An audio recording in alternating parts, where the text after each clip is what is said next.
Welcome to the beginning of the year Payroll Services training session. This presentation is designed to identify the high-level payroll processes during the start of the year and to ensure all employees are set up correctly in the appropriate payroll area and sub-area, have the proper deductions, and are paid correctly to ensure a first paycheck for the new year. The contact information for payroll services is important if you need to fax or mail information for processing. There are more detailed payroll documents and step-by-step processes posted on the payroll website for viewing convenience. The items listed on the next two slides will be addressed during this presentation. The topics include the master pay calendar, the payroll calendar, direct deposit authorization, how to compensate 10-month employees who work before their start date, how to prevent overpayments throughout the year, how to ensure employees are set up at the correct work site, and important dates to ensure a first paycheck for the new year. I will explain the steps to validate the check register prior to payday, how to help employees verify the correct payroll status appears on their pay stub. I will also discuss several deferred payment options for all employees, review helpful information on the payroll website, discuss online payroll functions available through employee self-service, the mandatory 3% Florida Retirement System deduction that appears on all payments received, and the new Payroll Sense and Payroll News newsletters. We will also address how to monitor leave requests now entered through employee self-service and where to find training material for all items discussed. This is an example of a payroll calendar for 12-month employees. We have 10 unique payroll areas within the district, and there are several different schedules, work days and non-work days, for employees within each payroll area. The most unique payroll area is 81, and that's 12-month classified and administrative employees, and this is due to the variation of schedules. Most 12-month employees are represented in column number 1. The highlighted paychecks occur during the 10-hour days, and the number of days paid are not the same. Security guards are represented in column number 2 and have the potential to work every day within the attendance period. However, these employees are paid based on the schedule they are assigned by their work site. The employees represented in column number 3 are those that cannot work the 10-hour days during the summer, and typically this is the Building Code Compliance Office and a few others. The last column represent those employees that work in grounds and are on a permanent 4-day work week, and they're working 10 hours per day. Please refer to the back of the payroll calendar to determine the workdays for each group of employees. Note that each column has a separate back of the calendar because each group has different workdays. The back of the calendar has 250 workdays for column number 1. There are 7 Fridays off during the summer this year, and there are also 221 8-hour days and 29 10-hour days for employees listed in column number 1. This is the master pay calendar and is the most important document to identify the payroll cutoff date for each payroll area listed. Typically, the payroll cutoff dates are Wednesdays at 4:30. However, there are various times throughout the year that the cutoff date will be earlier than anticipated. Notice the boxes in gray. In all cases, you must ensure that all payroll time entries are completed for the entire attendance period listed for each payroll area. The first topic of discussion is direct deposit. This is a condition of employment and requires all employees to have their wages directly deposited into a bank of their choice instead of receiving a printed paycheck. Typically, new employees submit the direct deposit authorization form during PREO, or pre-employment orientation. All others would submit a new form if they have changed or closed their bank accounts. If this form is not received, it will take approximately 5 business days to replace a check. If the account was never set up or the employee submitted an emergency stop request, the employee's check will be held in payroll services until the appropriate paperwork is received. This is a sample of the direct deposit authorization form that can be found on the payroll website under the Forms link. If employees are changing or closing their accounts, they must notify payroll services approximately 2 weeks before their next payday before the old account is inactive. If depositing into a checking account, a voided check must be attached for account verification. And if depositing into a savings account, a letter must be attached from the bank containing the account number and routing number for account verification. Original signatures are required and faxes will not be accepted. This is to protect your privacy. All direct deposit forms must be submitted to Payroll Services by the close of business on Friday, August 16, 2013 to ensure processing for the check dated August 28, 2013. If the deadline is missed and Payroll Services has the appropriate information on the Friday prior to the check date, the actual check will be held in Payroll Services for pickup or will be mailed to the home address on file. If the paperwork has not been submitted, the check will be held in Payroll Services until the appropriate paperwork is received. The only exception to this process is if it's the first check of the new year. These checks will be mailed to the home address on file. This process pertains to employees working before their SAP start date. There are two types of situations, those that are active in SAP and those that are new. Previously termed employees or those that have changed from a 12-month to a 10-month position. In the event that they are active in SAP, enter attendance entries with the appropriate cost center for all hours worked. If they are new, previously termed, or those that have changed from a 12-month to a 10-month position, an employment payment request is required to compensate those employees for all hours worked prior to their start date. Please remind those employees that this payment will not appear until their first regularly scheduled paycheck. This is a sample of the Employment Payment Request form. This form can be found on the Payroll website and instructions appear at the top of the form. Remember that this form is initiated by the worksite, sent to the area superintendent for approval, and then to budget for a funding source, and then to payroll for processing. It's never recommended that employees work before their start date. All employees must have cleared drug testing and fingerprinting before working on OCPS property. The next section involves steps to prevent overpayments. The most common group of overpaid employees are those that were on a long-term leave of absence the prior year and were scheduled to return and didn't. The easiest way to prevent those types of overpayments is to review those employees that were on a long-term leave of absence, and if they didn't return this year or returned late, update all SAP absence entries by entering personal leave without pay. This is also common for termed employees. In these situations, the paperwork might have been submitted to term the employee, however, he or she is still showing an active in SAP. In this case, you would enter personal leave without pay from the beginning of their contract to the end of the school year. This will prevent the employee from being overpaid until the termination is processed. In addition, there is a misconception that employees on temporary contracts automatically stop getting paid because there is an end date on the form that is submitted to Employment Services. These employees will continue to get paid unless unpaid time is entered on the first day after the end date of their contract. The Staffing Position Report is a helpful tool to determine who is assigned to your work location, and documentation for most payroll processes can be found on the Payroll website under the Payroll Preparers link. It is important to verify that employees are set up at the correct work location. The location of employees change if an employee is new, transferred, or is terminated. The Staffing Position Report is a helpful tool to determine who is assigned to your work location. If employees do not appear on the report, they are not assigned to the organizational unit entered. If an employee should appear on the report and does not, contact the employment coordinator for your worksite. This could mean that the transfer or action has not yet been complete. Documentation, again, to most payroll processes can be found on the Payroll website under the Payroll Preparers link. The critical deadline to notify your employment coordinator of personal actions to ensure a first paycheck was July 25, 2013.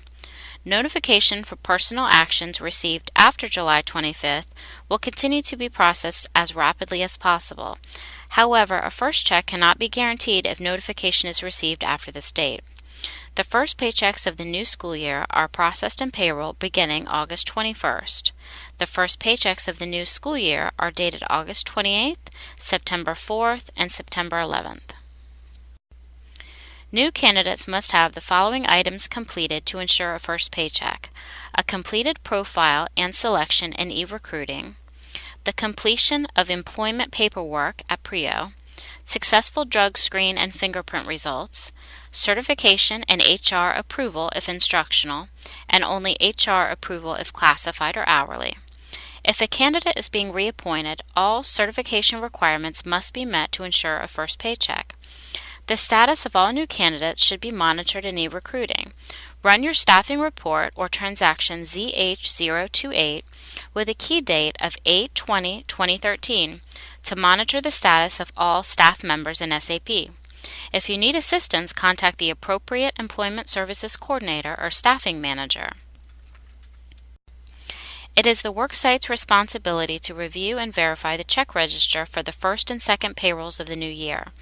Access the Payroll Preparers link on the Payroll website to view the payroll check registers and directions to print the paycheck register. This must be completed on the Friday prior to the first and second payrolls of the new year. Those dates are August 23rd, August 30th, and September 6th, and that's for transportation only. Once the document is printed, you can see the payment method column indicates the manner in which the payment will be distributed. C is check and T is direct deposit. If an employee is receiving a check and has not submitted the appropriate direct deposit paperwork to payroll, the check will be held until the paperwork is received. The employee must be notified by the work location. If there are changes or corrections to the check register, indicate so by writing the changes on the form itself.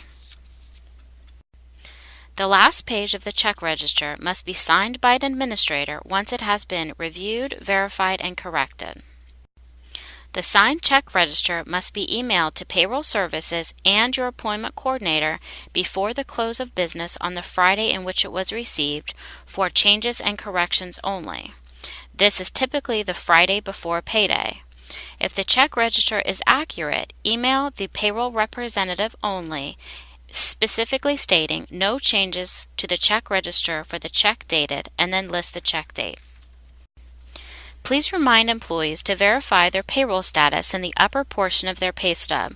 This will help them determine if the payroll status is correct. This determines the number of days and hours in which they work. This information will also be included in the August 2013 Payroll Sense newsletter. There are 3 types of deferred payment options. The OCPS deferred payment option is for instructional employees only. The other 2 are offered by the Central Florida Educators Federal Credit Union. These are the Summer Share Savings Account and the Term Share Certificate Account. There are benefits to each plan, and the next few slides explain. The OCPS instructional deferred payment option is offered by the district and does not accrue interest. Teachers listed in the following categories must submit the Teacher Choice of Salary Payments form to ensure enrollment in the deferred payment option. Those are teachers that are termed due to a change in work location, teachers on a temporary contract, teachers termed and are returning to OCPS, or teachers returning from a long-term leave of absence. All other teachers who are new or want to change their status must submit the Teacher's Choice of Salary Payments form to ensure enrollment in the deferred payment option. This form must be submitted by payroll by the close of business on August 16th to be effective on the first check of the new year.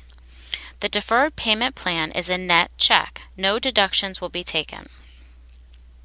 Remember, garnishments will not be deducted from the deferred paycheck, and employees are responsible for complying with all court-ordered obligations that are not deducted from their paychecks, and must remit all payments during the summer months to the appropriate garnishment agency. This is a sample of the Teacher's Choice of Salary Payments form that can be found on the payroll website. Teachers will receive their first paycheck of the contractual 2013-14 school year on August 28, 2013. It is the employee's responsibility to view each paycheck to ensure a deferred payment has been deducted throughout the fiscal year. The deduction will appear under the column titled Detail of Miscellaneous Deductions. The system calculates the deferred deduction based on the full period pay for each check. The Central Florida Educators Federal Credit Union offers a Summer Share Savings Account and a Term Share Certificate Account for all benefited employees. The Summer Share Savings Account earns an interest at a rate of 0.25% and is subject to change based on the federal rate. Interest is compounded daily from the date of the deposit and is added to the account on the last day of each month. The deduction remains active all year for 12-month employees and active only during the school year for 10-month employees. The funds are available at any time, and there's no penalty for withdrawing monies deposited. The Term Share Certificate is a 10-month account which earns interest at a rate of 0.5%. Interest is compounded and added to the monthly account. The funds are restricted until the Term Share Certificate reaches the date of maturity, and there's a penalty equal to 90 days of interest only if the funds are withdrawn prior to the date of maturity. The date of maturity is the same for all employees and is determined by OCPS. The date changes every year. The date of maturity for the 13-14 school year is July 1st, 2014. There will be 20 payroll deductions throughout the school year, and this is on the same schedule as the insurance deductions. Funds will not be deducted during the summer months, and the account remains open from 1 year to another unless the employee terminates deductions through OCPS. The Term Share Certificate will be deactivated during the summer months and reactivated at the return of the new school year. If an employee is a current member of the Central Florida Educators Federal Credit Union, a form can be completed with the appropriate biweekly dollar amount to be deducted and deposited into the desired account. This form is located on the Payroll Services website or at the nearest Central Florida Educators Federal Credit Union branch. The employee must be the primary account holder. If an employee is not a current member of the Central Florida Educators Federal Credit Union, they complete an application for membership located at the nearest branch and open a savings account with a minimum deposit of $5. Then they have the ability to open a certificate or summer share savings account and complete the payroll deduction form while at the branch. A driver's license and Social Security card are required for identification. A Central Florida Educators Federal Credit Union payroll deduction form must be completed with the appropriate biweekly dollar amount to be deducted and deposited into the desired account. This form can be located on the payroll website or at the nearest branch. Remember, again, you must be the primary account holder of the account. If the employee currently has a payroll deduction with the credit union, the amount on the card must indicate the deferred deduction and any active credit union deductions previously authorized. This authorization will override any previous payroll deductions authorized with the Central Florida Educators Federal Credit Union. The payroll website has a variety of information for employees and those that process payroll. If you have a question, our website has the answer. It's a great resource for you and our employees. Please refer employees to the payroll website for detailed information pertaining to payroll. There are new and existing online payroll functions available through employee self-service. Those items are the salary statement or pay stub, the tax withholding certificate or W-4. This is the form employees complete to determine the amount of tax withheld from each paycheck received. Employees must have an original tax withholding certificate on file to have the ability to edit or update their information online. They also have the ability to edit or update their 403B or 457 tax shelter annuity deductions online. Employees also now have the ability to enter short-term leave requests online. There's no need for the old paper copy of the Certificate of Absence, or COA. It has been revised to include only the long-term options. Remember, all processes not available through employee self-service remain the same, such as requesting a long-term leave of absence. Employees also have the ability to view their leave requested and their real-time leave balances.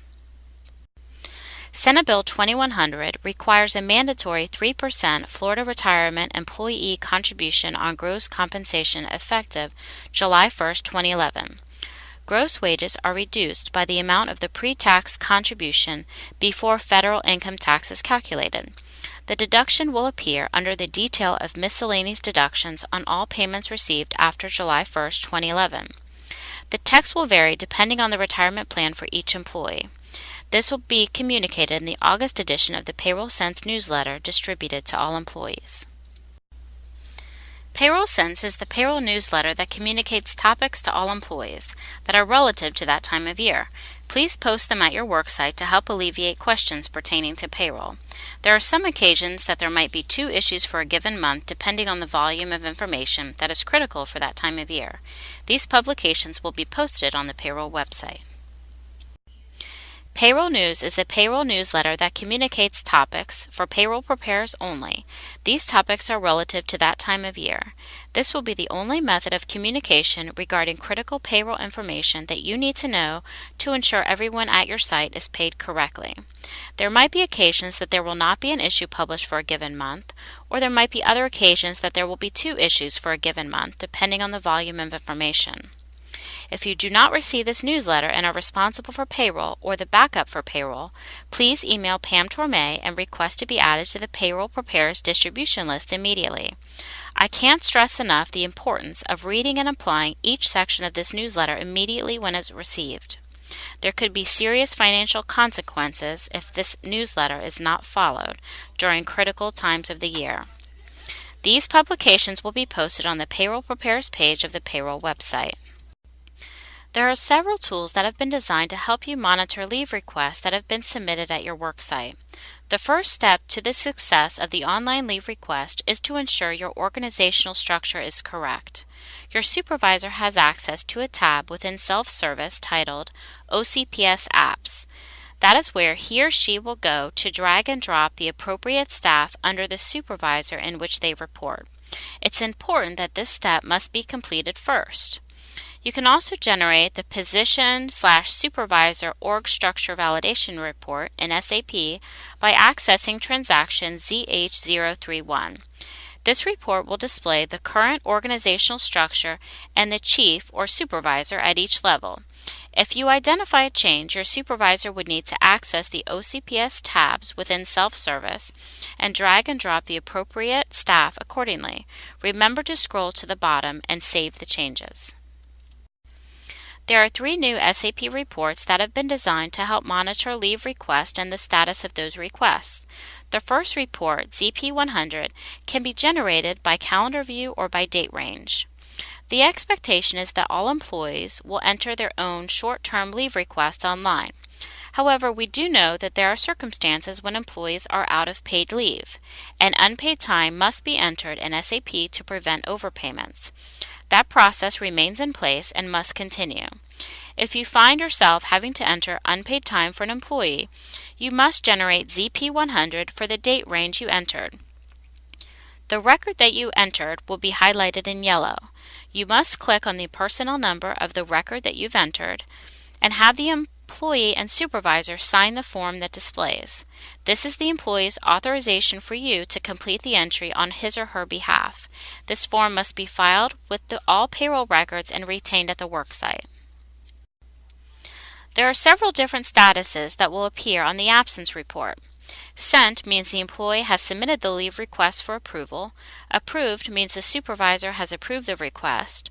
Posted means the background job has generated and posted the appropriate leave request in SAP, and the employee's leave balance has been reduced.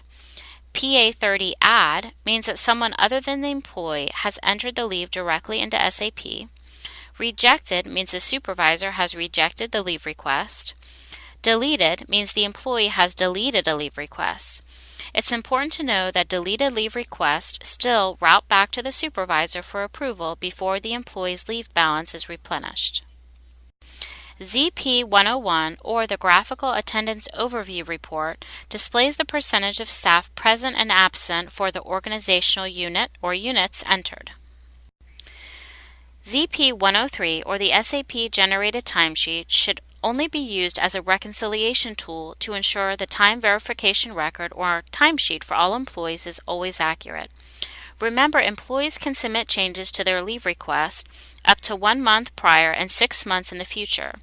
It's important to have the employee initial the timesheet if they submit a change to their leave request. This will ensure all payroll records are always accurate. All SAP training material for new reports can be accessed by entering the transaction in SAP and following the Help OCPS Help menu path. This will display the document library and you can select the training document to view. Training material for entering, deleting, or changing payroll can be found on the Payroll Preparers page of the Payroll website. The first page of each section outlines important material you need to know before you begin. There are also video recordings for the new SAP reports to monitor leave requests. All training material for self-service can be found within Self-Service on the Help tab for each section or on the same page of the function that is being performed. Remember, there are quick reference guides, videos, and long printed material. All documents have the same material. You can access the document that best suits your learning style. This is an example of the training material that's available on the Help tab of the home page of Self-Service. These functions are performed from the Home tab, and that's why they're located in this area. This is an example of the training material that can be found on the Working Time tab of Employee Self-Service. This also includes the updated school board policies and the new Management Directive A14 that supports this online initiative. Employees also have access to the OSPA and CTA contracts to help them understand how they can use their leave balances they earn. They will also use this information to help them enter their leave request, monitor the status of those requests, and view their real-time leave balances online. Thank you for viewing the beginning of the year Payroll Services presentation. If you have questions regarding this information that was covered, contact the payroll representative for your worksite.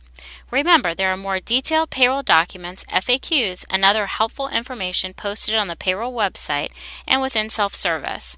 Have a great year, and remember that we are always here to serve you.